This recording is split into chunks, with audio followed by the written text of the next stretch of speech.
అందరికీ జై భీమ్.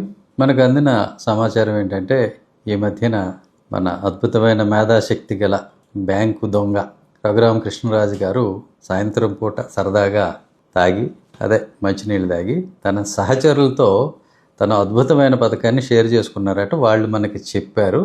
అది నేను విని కొంచెం ఆశ్చర్యపోయాను. ఆయన అన్నది ఏమిటి అని అంటే, సునీల్ కుమార్ గారిని ఎందుకు నేను అరెస్ట్ చేయమని అడుగుతున్నాను ప్రభుత్వాన్ని అని అంటే, ఆయనదేమీ తప్పులేదని నాకు తెలుసు, ఆయన మీద సాక్ష్యాలు లేవని కూడా నాకు తెలుసు.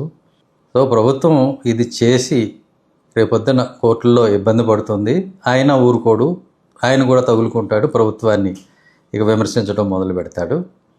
నాకు క్యాబినెట్ పదవి ఇవ్వాల్సింది ఇవ్వకుండా చేసినందుకు, అలాగే నరసాపురం పార్లమెంటు సీట్ ఇవ్వకుండా చేసినందుకు నేను ప్రభుత్వానికి రిటర్న్ గిఫ్ట్ ఇవ్వదలుచుకున్నాను. కాకపోతే నేను పదవిలో ఉన్నాను కాబట్టి ఇప్పుడు తిట్టడం బాగోదు, ప్రభుత్వాన్ని కాబట్టి నేను తిట్టడం లేదు. కనుక నేను ఇలానే ఉంటూ ఆయన్ని ఏదో రకంగా ఇరికించి ఇబ్బంది పెడితే ఆయనే మాట్లాడతాడు కదా, నా పని ఆయనే చేస్తాడు అనేటువంటి అద్భుతమైన తెలివితేటలతో కూడిన మాటలు ఆయన మాట్లాడారు. అది నాకు విన్నవాళ్ళు చెప్పింది.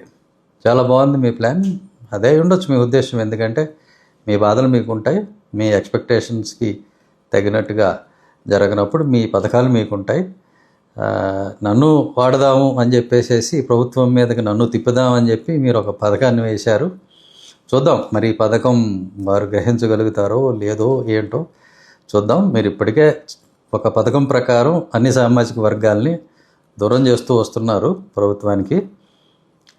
విజయపాల్ మాదిక్ గారిని కానీ, ప్రభావతి రాయల్ గారిని కానీ, ఇప్పుడు లంబాడి సునీల్ నాయక్ని కానీ, ఇలాగా అందరినీ ఇబ్బంది పెడుతూ ఒక్కొక్క సామాజిక వర్గాన్ని దూరం చేసుకుంటూ వస్తున్నారు. మీ ప్లాన్లో చాలా వరకు మీరు సక్సెస్ అయ్యారు.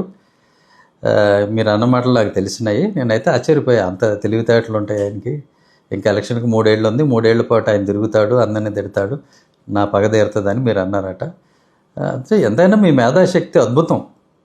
అంత తెలివితేటలు ఉండబట్టే కదండి అన్ని బ్యాంకులను మీరు బురిడీ కొట్టించారు. మీరు మామూలు వాళ్ళు, ఆ బురిడీ బాబా, బ్యాంకులు బురిడీ బాబా మీరు. So this is what. Thank you.